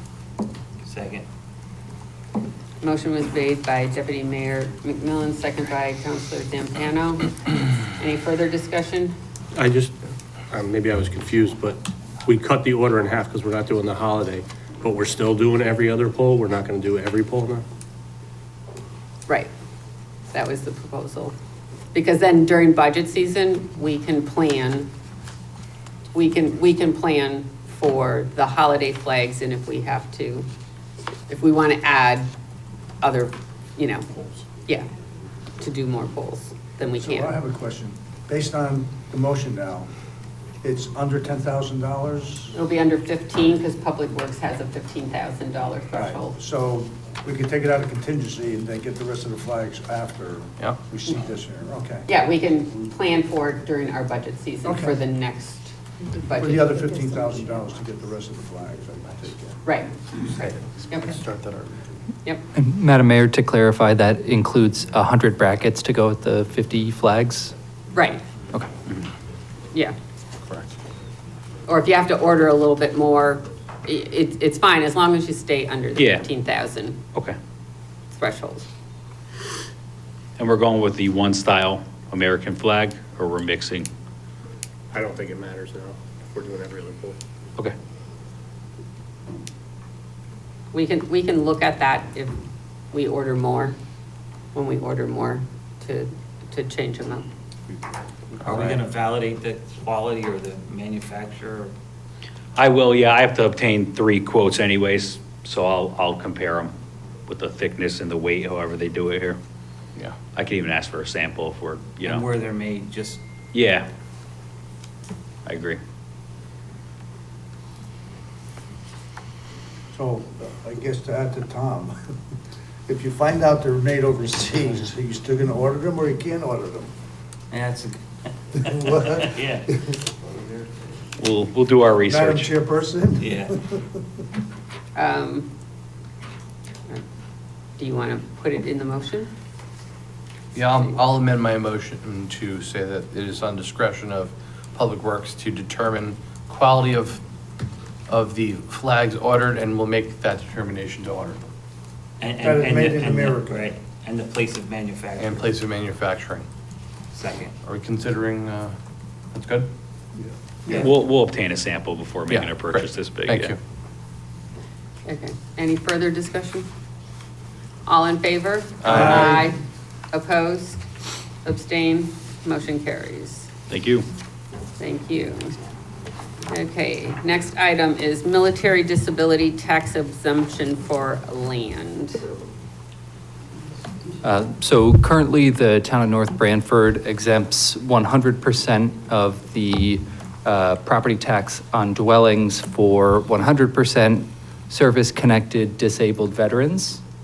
The legislature recently approved an additional exemption that would be up to 2 acres of land in addition to the dwelling. So currently, the land is taxed, the dwelling itself is not. There's an option for the town to also exempt up to 2 acres of the property itself. So the assessor provided a figure. Currently, the exemption as it stands exempts $242,372. By adding the land additionally, it would be an additional $149,497.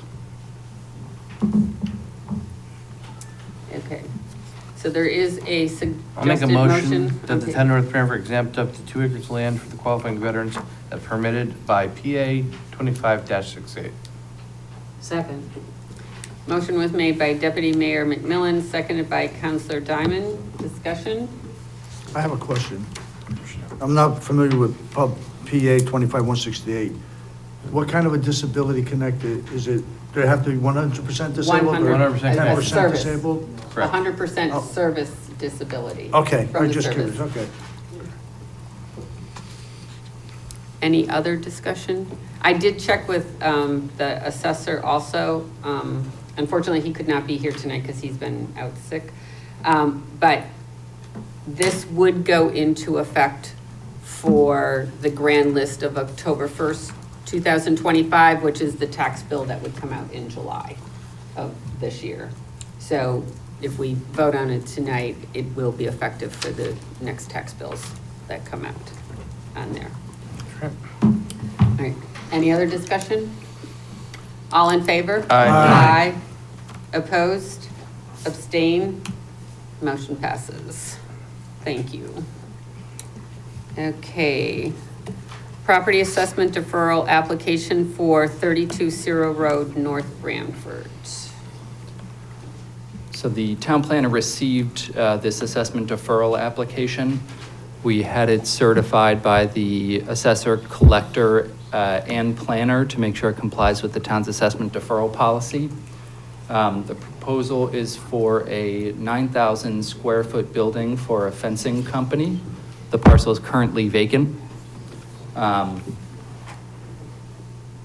The application satisfies all the requirements in the program guidelines approved by the council.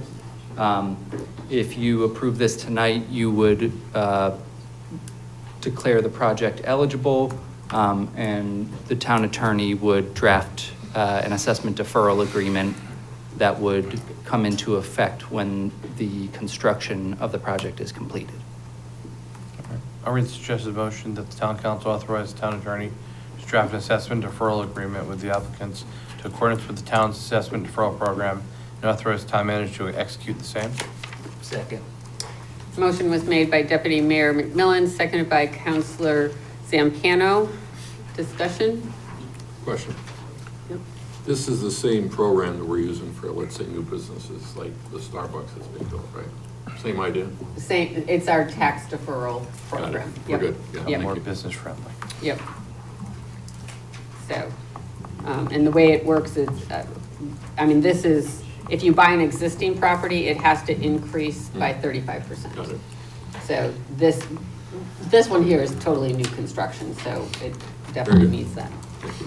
Should the motion reference 32 Ciro Road, just as the applicants, no I reference to the will property? amend my motion to stipulate 32 Ciro Road, North Branford, Connecticut, 06471. Okay. All right, any other discussion? All in favor? Aye. Aye. Aye. Opposed? Abstain? Motion carries. Okay. 2025 grand list.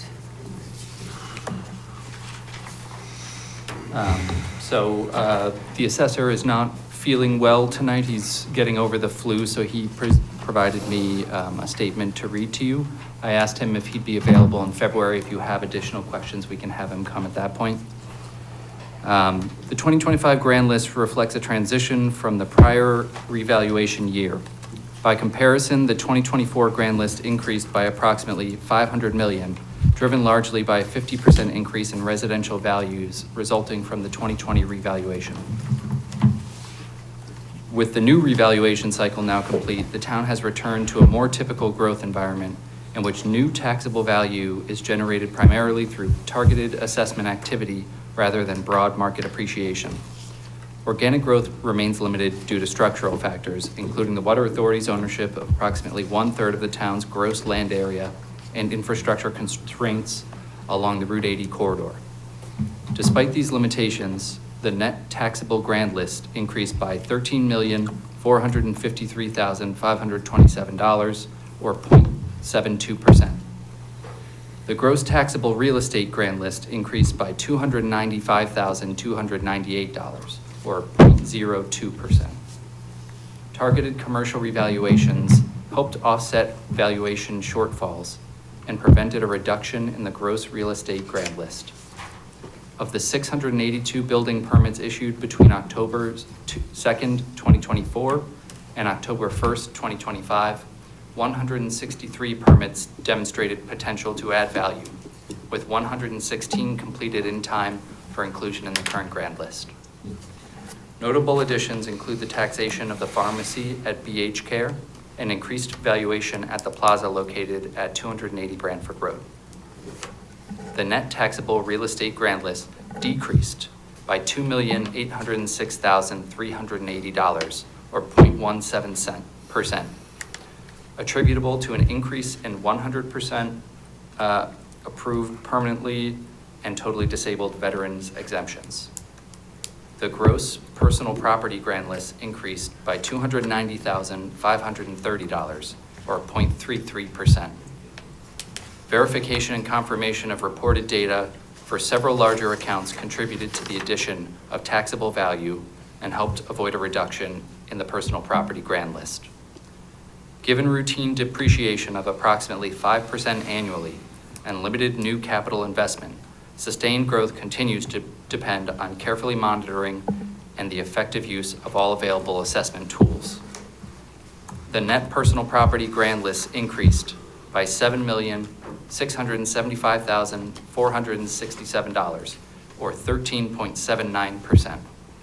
This increase is primarily the result of a review of exemption claims, with disallowed exemptions that did not qualify under the intent and interpretation of state law, as well as the effective use of near map imagery. The gross motor vehicle grand list increased by $8,741,070, or 5.72%. After exemptions, the net motor grand list increased by $8,584,440, or 5.89%. Motor vehicle values are stabilizing as the town enters the second year of Senate Bill 501, which implemented accelerated depreciation to provide taxpayer relief. As anticipated, the first year resulted in a significant grand list adjustment. Current growth levels now reflect expected trends associated with new vehicle purchases. Respectfully submitted, Dave Ambrose. Okay, so this is the grand list information that he will be submitting to the state for January 31st, correct? Okay, so there, and it's tough to ask any questions because Dave's not here, but he'll come to the next meeting, but this is just information. There's nothing for us to vote on, and there's additional information in our packet in regards to who has assessment deferrals out there, you know, which properties, and stuff like that. So there's information, more information for us there. Okay. Next item is request to modify extra duty vehicle charges. The Police Commission voted to increase the hourly rate for police vehicle use at private duty jobs from $25 an hour to $50 an hour, effective February 1st. They've also voted to use the funds as indicated in the memo that's in your packet. Funds from the vehicle use fund are often used to purchase new police vehicles, and that's where the vast majority of the allocation will go. They also mentioned that we are one of the lowest, with only 25. Right, we are in the area. We're Yeah. probably the lowest on there. So there is a suggested motion on page 64. You want to make it? Yes. Go ahead. Be it hereby resolved that the North Branford Town Council, pursuant to the recommendation of the Board of Police Commissioners, revises the hourly rate charged for police vehicle use from $25 to $50 per hour effective February 1, 2026, and furthermore directs the Treasurer Finance Director to account for the funds as developed above. Second. Detailed above. Second that. Motion was made by Counselor Diamond, seconded by Deputy Mayor McMillan. Discussion? Question. Yep. So this is slated to take effect Feb. 1, and today is January 20th. It only gives the public, what, 20 days to understand this? Is that reasonable? Do we normally afford at least 30 days? I believe the police commission, when I talked to Chief Lovelace, they were already doing some preliminary, outreach. Okay. It's like the UI or Yeah. whenever they're doing road work and stuff like that. So it's not a lot of different companies Very good. on there. So Thanks. he felt that date was fine. Very good. Any other questions? All in favor? Aye. Opposed? Abstained? Abstain. Motion carries. Okay, item G, we, Set the motion for this to set the public ordinance. oh, this is the one that we're gonna table because they're gonna have more information at our next meeting. Gotcha. Is that it? Yep. Table. Okay, do I have a motion to table? Motion to table. Second? I'll second. Motion was made by Deputy Mayor McMillan, seconded by Counselor Miller. Is that who? Okay. All in favor? Aye. Opposed? Abstain? Okay, motion passes. Next is set public hearing for proposed ordinance 2026-01 entitled Blight Ordinance Revisions. This is we did the emergency one last week, which is only good for 60 days.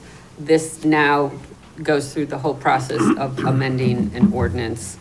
So it'll be very similar to what we did last week. So let's set it for February 17th, which is our next meeting at 7 p.m.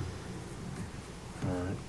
So, I'll make a motion to set, North Branford Town Council sets public hearing for February 17th. You want it at 7:15?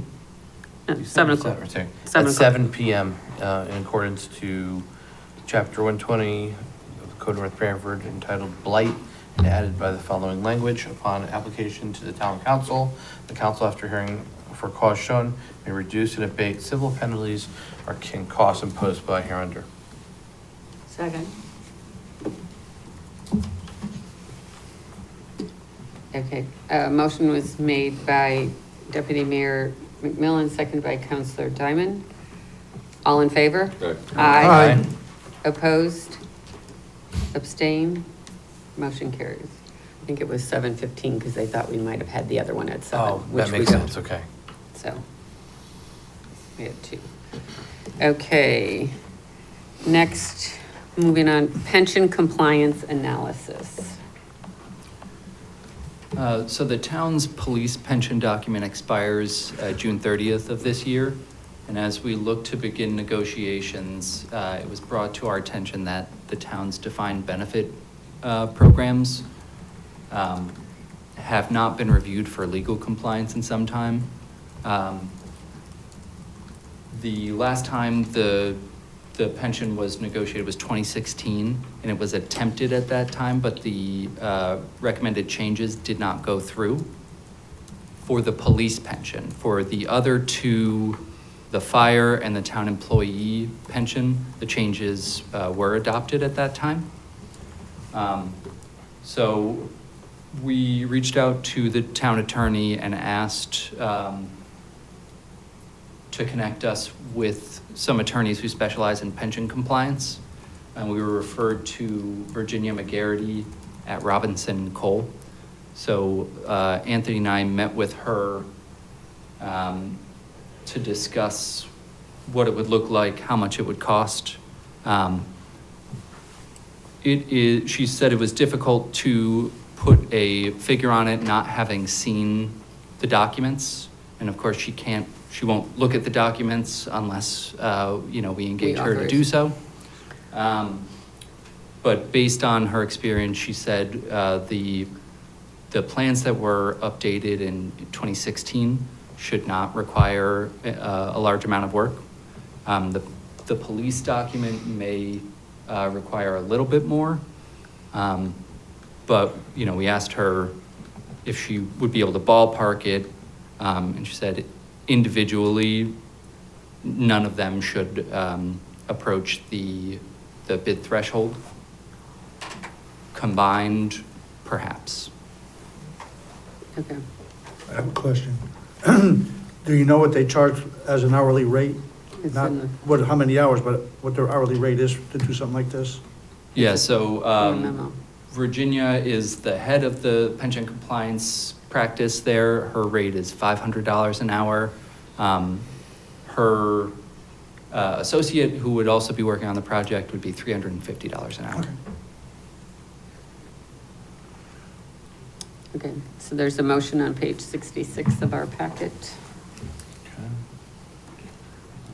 You need a motion? The North River Town Council authorizes the town manager to execute an engagement letter with Robinson & Cole to conduct a legal review of the town's pension plans. Second? A motion was made by Deputy Mayor McMillan, seconded by Councilor Diamond. Any further discussion? All in favor? Aye. Opposed? Abstain? Motion carries. Okay, the next is awarding of RFP 926021, commissioning agent for the Edward Smith Library HVAC. So the PPPC conducted an RFP for the commissioning agent. They received 8 responses and selected Sustainable Engineering Services, and in an amount not to exceed $35,000. They'll review the specifications and commissioning of the HVAC system as the project progresses. So are they, because there were 3 different ways we could fix Edward Smith Library, so are they making a recommendation of which way we should go and how much it's going to cost? Because originally, when we applied for the steep grant for this, they took the middle of the road option on there. But when we got everything back, it was determined that we might not necessarily have to do that one. But they were waiting for this part of it to be done. So is that going to change? Just the assessment. Yeah, this is for the commissioning agent. I believe that was, they've already brought on an engineer to do the design work. So they don't have that done yet? I believe they did. They just had to go with the existing type. I'm sorry? They just had to go with the existing structure, I believe, within there. Yeah, they did set a budget. We were setting up a meeting with the folks for the steep grant to start that process moving forward. We were waiting on them selecting a budget. But this is a different item. Oh, this is commissioning once it's in? Correct. Yeah. Okay. Okay. This isn't the same commissioning agent that was used on the police department, is it?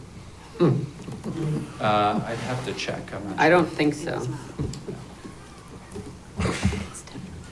It's a valid question, guys. I don't think that they would think that's in person. Gotta hope. Yeah, I don't think it is. The name does not look familiar as the same person.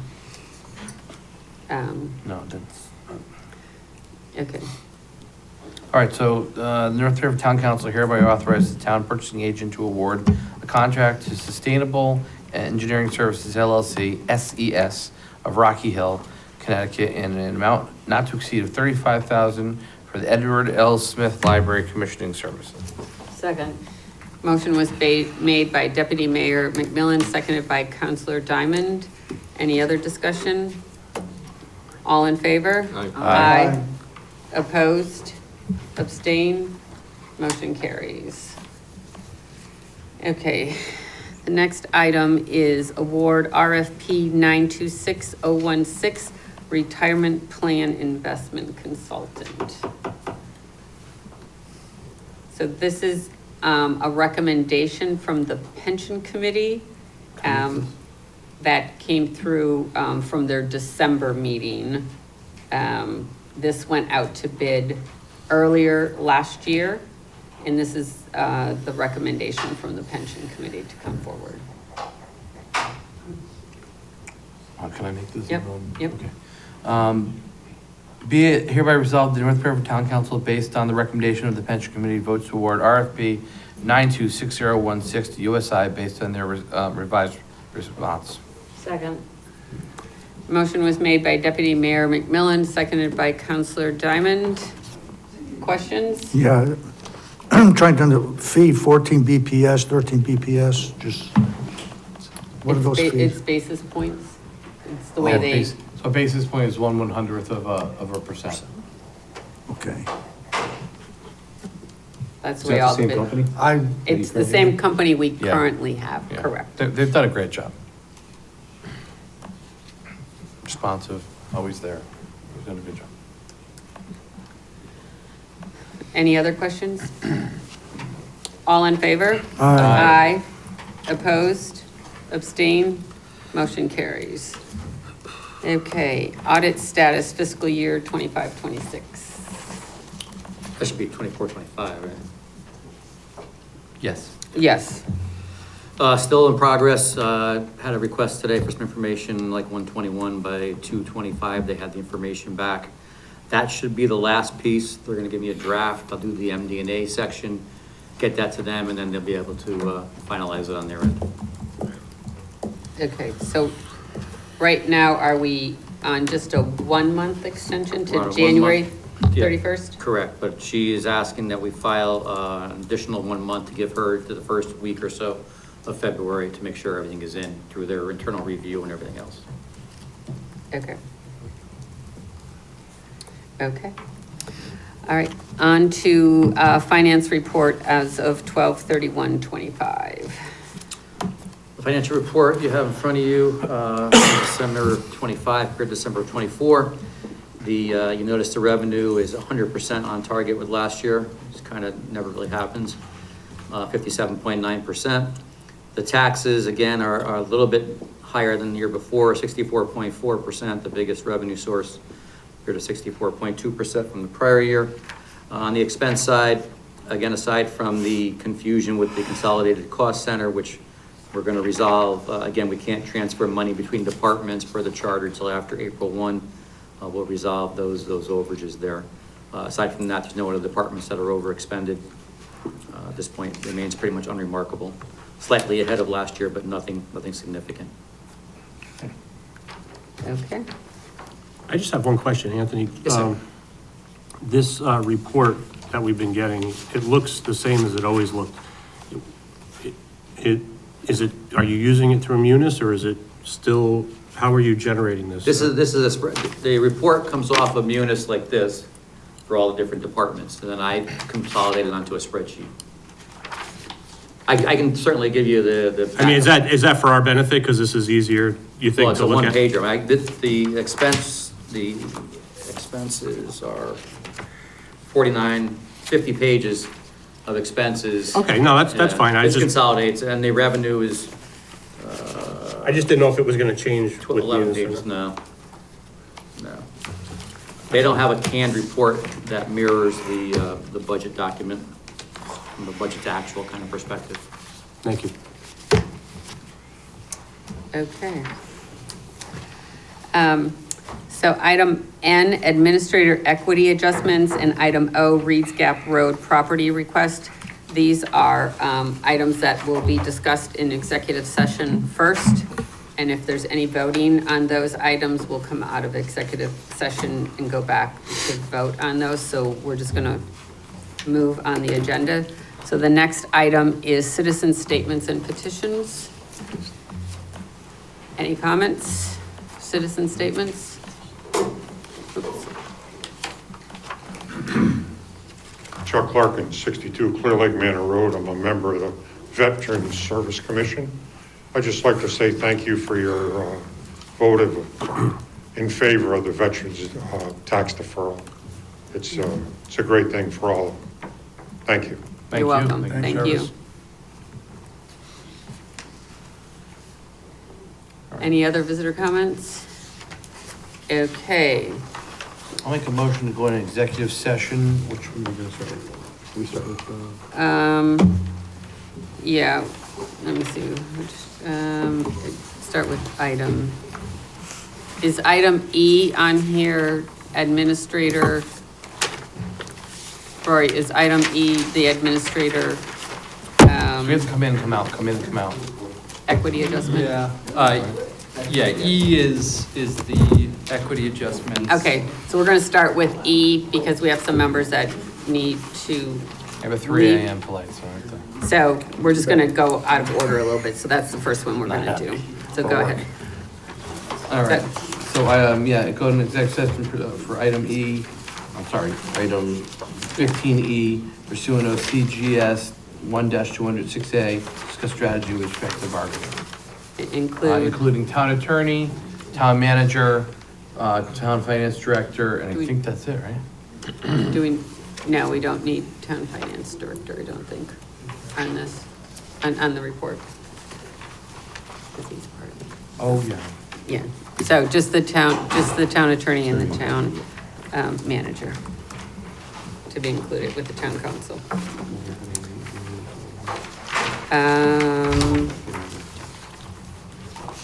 No. Okay. You released that. Do I have a second? Second. All in favor? Aye. Opposed? Okay, going into executive session. Okay. All right, we are back in regular session. We are on item 13O, Reed's Gap Road property request. Make a motion to authorize the acting town manager to act as stipulated during our executive session. Second. Motion was made by Deputy Mayor McMillan, seconded by Councilor Diamond. All in favor? Aye. Aye. Opposed? Abstain? Motion passes. Okay. That ends that. Now we're going into executive session. Did you want to note item N, Madam Mayor, 13?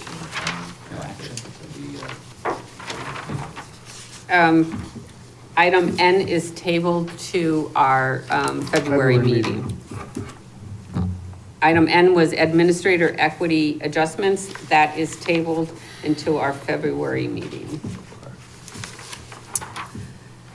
So now do I have a motion as set forth to go into executive session as set forth in CGS section 1-231 and 1-206 to discuss correspondence received from the town attorney, which communication is privileged by the attorney-client relationship pursuant to CGS section 1-210B10. Motion. Second. Okay, all in favor? Aye. Who do you want, Madam Mayor? To include town manager, town attorney, and town finance director. All right, motion amended to include the folks stipulated. Okay, We have to turn it off? yeah. Thanks, town.